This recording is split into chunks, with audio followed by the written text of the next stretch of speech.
आज हम एक ऐसे एयरप्लेन की कहानी में गहराई से उतरेंगे जिसने ना सिर्फ मलेशिया को बल्कि पूरी दुनिया को हैरानी में डाल दिया। एक ऐसी घटना जो मॉडर्न एविएशन के इतिहास में एक काला धब्बा बन गई, एक पहेली जो आज तक सुलझ नहीं पाई। हम बात कर रहे हैं मलेशिया एयरलाइंस फ्लाइट MH370 की। Breaking news tonight, a Malaysia Airlines flight MH370 Flight MH370 disappeared en route to Beijing. 70, we are ready. Requesting flight number 310 to Beijing. Malaysia 370. Flight MH370 entered in the southern Indian Ocean. 8 March 2014 Kuala Lumpur international airport पर हर रोज की तरह चहल पहल थी। Flights आ रही थी और कई flights जा रही थी। इसी भीड़ में एक फ्लाइट थी मलेशिया एयरलाइंस की फ्लाइट MH370। ये एक बोइंग 777-200ER विमान था जो दुनिया के सबसे सेफ और रिलायबल जेट्स में से एक माना जाता है। इसका रजिस्ट्रेशन नंबर था 9MMRO। इस प्लेन को रात 12:41 पर कुआलालंपुर से चाइना के बीजिंग कैपिटल इंटरनेशनल एयरपोर्ट के लिए उड़ान भरनी थी। फ्लाइट में सब कुछ नॉर्मल लग रहा था। यात्री अपनी सीट पर बैठ चुके थे। कैबिन क्रू अपनी ड्यूटीज कर रहा था। प्लेन में कुल 239 लोग सवार थे, जिनमें 12 क्रू मेंबर्स और 227 यात्री, जिनमें 5 बच्चे भी शामिल थे। यात्री अलग अलग देशों से थे, लेकिन सबसे ज्यादा चाइना के 153 और मलेशिया के 50 नागरिक थे। क्रू पूरा मलेशियन था, जिसमें कैप्टन थे 53 साल के ज़ाहरी अहमद शाह। वो बहुत ही अनुभवी पायलट थे, जिनके पास 18,000 घंटों से भी ज्यादा का फ्लाइंग एक्सपीरियंस था। उनके साथ थे फर्स्ट ऑफिसर 27 साल के फारिक अब्दुल हामिद, जो अपनी बोइंग 777 के फाइनल ट्रेनिंग चेक के लिए तैयार थे। मौसम साफ था, फ्लाइट्स के लिए कंडीशन बिल्कुल ठीक थी। प्लेन ने रनवे पर दौड़ लगाई और मलेशियन वक्त के मुताबिक 12:42 पर एयरप्लेन ने टेक ऑफ किया। सब कुछ शेड्यूल के हिसाब से ही हो रहा था। फ्लाइट ने अपनी शुरुआती चढ़ाई पूरी की और अपने क्रूजिंग एल्टीट्यूड यानी 35,000 फीट की ऊंचाई पर पहुंच गई। कॉकपिट में कैप्टन जहीरी और फर्स्ट ऑफिसर फारिक ने कमान संभाली हुई थी। ग्राउंड पर एयर ट्रैफिक कंट्रोलर्स यानी ATC से उनका कम्युनिकेशन बिल्कुल नॉर्मल था। रात 1:01 पर प्लेन साउथ चाइना सी के ऊपर से गुजर रहा था। मलेशियन एयर स्पेस के एज पर कुआलालंपुर ATC ने MH370 को अगले कंट्रोल सेंटर, जो वियतनाम के हो ची मिन सिटी में था, उससे कांटेक्ट करने को कहा। रात 1:19 पर MH370 के कॉकपिट से आखिरी बार आवाज आई। ये आवाज फर्स्ट ऑफिसर फारिक हामिद की मानी जाती है। उन्होंने मलेशियन ATC को कहा, गुड नाइट मलेशियन 370। ये एक स्टैंडर्ड साइन ऑफ था, इसमें कुछ भी अनयूजुअल नहीं था। लेकिन इसके ठीक बाद कुछ अजीब हुआ। रात 1:21 पर जैसे ही प्लेन मलेशियन और वियतनामी एयर स्पेस के बीच नो मैंस लैंड में एंटर हुआ, वो अचानक गायब हो गया। गायब होने का मतलब है कि प्लेन का ट्रांसपोंडर बंद हो गया या काम करना बंद कर गया। ट्रांसपोंडर एक डिवाइस होता है जो प्लेन की आइडेंटिटी, एल्टीट्यूड और स्पीड जैसी कई जानकारियां ग्राउंड रेडार को भेजता है। जैसे ही ट्रांसपोंडर बंद हुआ तो ATC की स्क्रीन से MH370 की लोकेशन गायब हो गई। पहले तो कंट्रोलर्स को लगा कि शायद कोई टेक्निकल ग्लिच होगा। उन्होंने बार बार MH370 से रेडियो पर कांटेक्ट करने की कोशिश की, लेकिन कोई जवाब नहीं मिला। और साथ ही साथ वियतनामी कंट्रोलर्स ने भी कोशिश की, पर उधर से भी सिर्फ खामोशी ही हाथ लगी। धीरे धीरे ये एहसास होने लगा कि मामला गंभीर है। एक पूरा बोइंग 777 यूं ही रेडार से गायब नहीं हो सकता। कहाँ गया प्लेन? क्या हुआ उसके अंदर? ये सवाल ATC में मौजूद हर एक शख्स के दिमाग में कौंधने लगा। इसी उलझन और शुरुआती खोजबीन में कई घंटे बीत गए। ना प्लेन का कुछ पता चला, ना कोई डिस्ट्रेस सिग्नल मिला। सुबह होते होते ये खबर दुनिया भर में फैल गई कि मलेशियन एयरलाइंस की एक फ्लाइट लापता है। एयरलाइंस ने कंफर्म किया कि MH370 से कांटेक्ट टूट गया है। यात्रियों के परिवार वाले एयरपोर्ट्स पर जमा होने लगे। उनकी आंखें डर और खौफ से भरी हुई थी। फौरन एक multinational search and rescue operation launch किया गया। शुरुआत में सारा फोकस साउथ चाइना सी और गल्फ ऑफ थाईलैंड पर था। ये वही इलाका था जहां प्लेन का आखिरी बार कांटेक्ट हुआ था और जहां उसे बीजिंग के रास्ते पर होना चाहिए था। Malaysia, Vietnam, China, Singapore, USA और कई दूसरे देशों ने अपने एयरक्राफ्ट इस खोजबीन में लगा दिए। सब यही मानकर चल रहे थे कि अगर प्लेन क्रैश हुआ है तो उसका मलबा कहीं आसपास ही मिलेगा। दिन रात खोजबीन चलती रही। समुद्र की सतह को छान मारा गया, लेकिन कुछ हाथ नहीं लगा। ना कोई तेल का निशान, ना कोई मलबे का, और ना ही कोई लाइफ जैकेट। कुछ भी नहीं मिला। ये बहुत अजीब था कि इतना बड़ा प्लेन बिना कोई निशान छोड़े आखिर कहां गायब हो गया। मिलिट्री रेडार का चौंकाने वाला खुलासा। सर्च ऑपरेशन को चलते हुए कुछ दिन हो गए थे, लेकिन कोई सफलता नहीं मिल रही थी। तभी मलेशियन मिलिट्री ने एक ऐसी जानकारी दी जिसने पूरी इन्वेस्टिगेशन की दिशा बदल कर रख दी। मिलिट्री के पास प्राइमरी रेडार होते हैं, ये सेकेंडरी रेडार से अलग होते हैं। ये ट्रांसपॉन्डर पर डिपेंड नहीं करते, बल्कि किसी भी ऑब्जेक्ट से टकराकर लौटने वाली रेडियो वेव्स को डिटेक्ट करते हैं। प्राइमरी रेडार सिविल एटीसी के रेडार से ज्यादा पावरफुल होता है, लेकिन ये ऑब्जेक्ट की आइडेंटिटी और एल्टीट्यूड नहीं बताता, सिर्फ उसकी पोजीशन दिखाता है। मलेशियन मिलिट्री की प्राइमरी रेडार डाटा ने दिखाया कि रात 1:21 पर ट्रांसपॉन्डर बंद होने के बाद MH370 गायब नहीं हुआ था, बल्कि उसने एक अनएक्सपेक्टेड टर्न लिया था।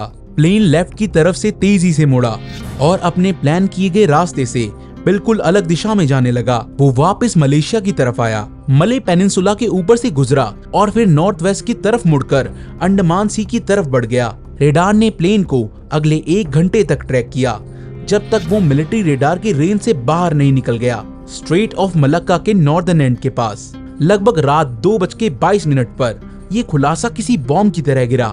इसका मतलब था कि प्लेन क्रैश नहीं हुआ था, कम से कम उस वक्त तक तो नहीं, बल्कि वो कंट्रोल में था और उसे जानबूझकर उसके रास्ते से हटाया गया था। लेकिन किसने और क्यों? क्या ये हाईजैकिंग थी या पायलट ने खुद ऐसा किया? सबसे बड़ी बात, अगर प्लेन क्रैश नहीं हुआ तो इतने घंटों तक वो कहां था और क्या कर रहा था? सैटेलाइट पिंग्स, एक नई उम्मीद, एक नई पहेली। अब सर्च का फोकस साउथ चाइना सी से हटकर स्ट्रेट ऑफ मलक्का और अंडमान सी की तरफ शिफ्ट हो गया। लेकिन ये तो सिर्फ शुरुआत थी। एक और भी ज्यादा कॉम्प्लेक्स पीस ऑफ एविडेंस सामने आने वाला था। ये एविडेंस आया था लंदन स्थित एक ब्रिटिश सैटेलाइट कम्युनिकेशन कंपनी इनमारसेट से। उनकी एक सैटेलाइट जो इंडियन ओशन के ऊपर जियो स्टेशनरी ऑर्बिट में थी, जिसका नाम था इनमारसेट 3F1। उसने MH370 के गायब होने के बाद भी कई घंटों तक प्लेन के सैटेलाइट कम्युनिकेशन सिस्टम से सिग्नल रिसीव किए थे। ये सिग्नल्स ऑटोमेटिक थे, हैंडशेक्स या पिंग्स की तरह, जो सिस्टम को एक्टिव रखने के लिए होते हैं, भले ही रेगुलर कम्युनिकेशन ना हो रहा हो। इनमारसेट के इंजीनियर्स ने इस डाटा को एनालाइज किया। उन्होंने देखा कि आखिरी प्राइमरी रेडार कांटेक्ट के बाद भी प्लेन के सैटेलाइट सिस्टम ने सुबह 8:11 तक हर घंटे एक हैंडशेक सिग्नल भेजा था। इसका मतलब था कि प्लेन कम से कम 7 घंटे और 30 मिनट तक हवा में था, अपने ट्रांसपॉन्डर के बंद होने के बाद भी। ये एक बहुत बड़ी खबर थी। लेकिन ये सिग्नल सिर्फ ये बताते थे कि प्लेन एक्टिव था, लेकिन हमें इस बारे में कोई जानकारी नहीं देते थे कि ये प्लेन कहां था। हालांकि इंजीनियर्स ने एक बहुत ही कॉम्प्लेक्स कैलकुलेशन टेक्निक, जिसे बस टाइमिंग ऑफसेट एंड बस फ्रीक्वेंसी ऑफसेट एनालिसिस कहते हैं, इसका इस्तेमाल करके ये पता लगाने की कोशिश की कि प्लेन सैटेलाइट के रिलेटिव किस दिशा में हो सकता है।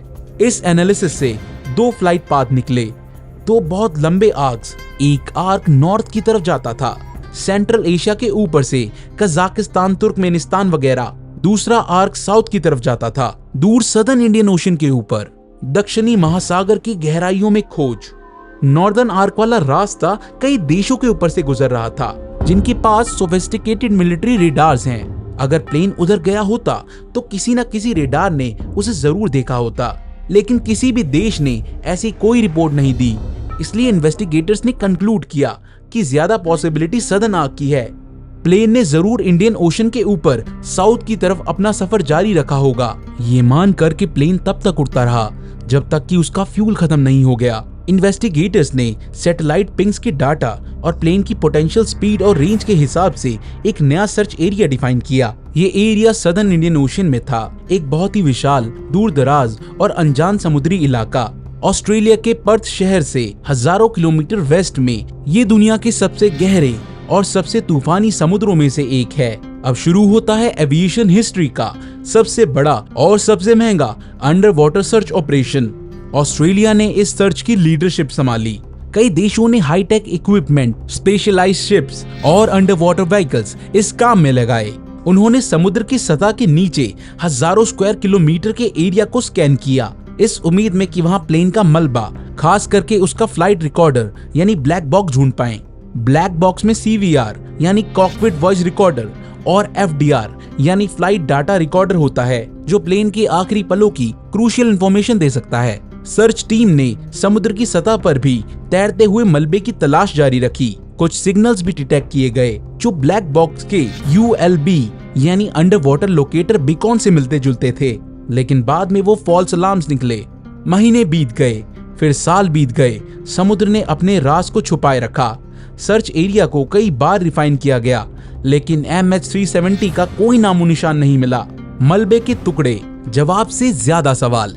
जुलाई 2015 में प्लेन के गायब होने के लगभग 16 महीने बाद एक अहम ब्रेक थ्रू हुआ। इंडियन ओशन में अफ्रीका के कोस्ट के पास एक फ्रेंच आइलैंड है जिसका नाम है रीयूनियन आइलैंड। वहाँ बीच पर समुद्र की लहरों के साथ बहता हुआ एक प्लेन का हिस्सा मिला। ये एक फ्लैप्रॉन था, प्लेन के विंग का एक मूविंग पार्ट। एक्सपर्ट्स ने इसकी जांच की और ये कंफर्म किया कि ये MH370 के बोइंग 777 का हिस्सा था। ये पहला सॉलिड फिजिकल एविडेंस था कि प्लेन क्रैश होकर समुद्र में ही गिरा था। रीयूनियन आइलैंड उस southern Indian ocean search area से हजारों किलोमीटर दूर था, लेकिन ओशन करंट्स मलबे को इतनी दूर बहाकर ले जा सकती हैं। इसके बाद अगले कुछ सालों में Mozambique, south Africa, Mauritius, Madagascar और तंजानिया की कोस्ट पर भी कुछ और सस्पेक्टेड डिब्री के टुकड़े मिले, जिनमें से कुछ को ऑलमोस्ट सर्टेनली या हाईली लाइकली MH370 का हिस्सा माना गया। लेकिन ये टुकड़े जवाब से ज्यादा सवाल खड़े कर गए।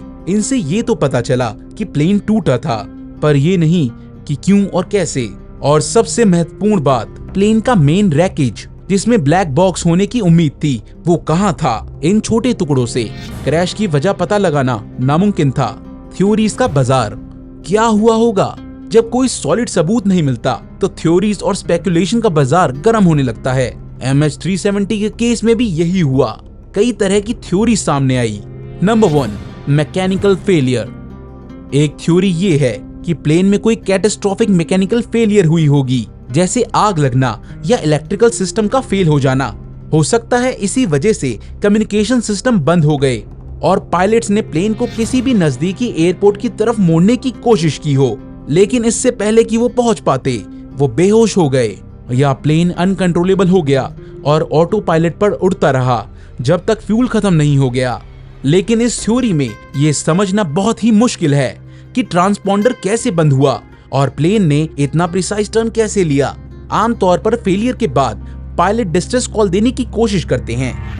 Theory number 2, pilot suicide and murder. ये बहुत ही कंट्रोवर्शियल थ्योरी है। इसके मुताबिक कैप्टन जाहिरी या फर्स्ट ऑफिसर फारिक हामिद ने जानबूझकर प्लेन को हाईजैक किया, कम्युनिकेशन बंद किया और उसे समुद्र में क्रैश करा दिया। कुछ रिपोर्ट्स में कैप्टन जाहिरी की लाइफ में चल रहे पर्सनल स्ट्रेस या उनके घर पर मिले फ्लाइट सिमुलेटर में सदर्न इंडियन ओशन के रास्ते प्रैक्टिस करने की बात कही गई, लेकिन इसका कोई ठोस सबूत नहीं मिला है। मलेशियन अथॉरिटीज और उनके परिवार ने इस थ्योरी को हमेशा खारिज किया है। ये भी सवाल उठता है कि अगर ऐसा था तो उन्होंने इतने घंटों तक प्लेन क्यों उड़ाया? वो प्लेन क्रैश उससे पहले भी कर सकते थे। Theory number 3, hijacking. एक और पॉसिबिलिटी है कि प्लेन को हाईजैक किया गया हो सकता है हाईजैकर कॉकपिट में घुस गए हों और पायलट को प्लेन क्रैश करने पर मजबूर किया हो या मार दिया हो। फिर उन्होंने ट्रांसपॉन्डर बंद कर दिया और प्लेन को किसी अनजान मकसद से उड़ाया, लेकिन किसी भी टेररिस्ट ग्रुप ने इसकी जिम्मेदारी नहीं ली। प्लेन में 2 ईरानियन यात्रियों के फेक पासपोर्ट से ट्रेवल करने की बात भी सामने आई थी, लेकिन इन्वेस्टिगेशन में उनका कोई टेरर ग्रुप से लिंक नहीं मिला। अगर हाईजैक हुआ था तो मोटिव क्या था और वो प्लेन को कहां ले जाना चाहते थे? Theory number 4, remote hijacking. एक और एडवांस थ्योरी ये है कि प्लेन को रिमोटली हैक करके कंट्रोल किया गया हो, लेकिन एक्सपर्ट्स मानते हैं कि बोइंग 777 जैसे प्लेन के फ्लाइट कंट्रोल सिस्टम को रिमोटली हाईजैक करना उस वक्त की टेक्नोलॉजी से लगभग नामुमकिन था। Theory number 5, accidental shoot down. कुछ कॉन्स्पिरेसी थ्योरीज ये भी कहती हैं कि प्लेन को गलती से किसी मिलिट्री एक्सरसाइज के दौरान मार गिराया गया हो और फिर इस बात को छुपाने की कोशिश की गई हो, लेकिन इसका भी कोई सबूत नहीं है और इतने बड़े स्केल पर कवर अप करना बहुत मुश्किल होता।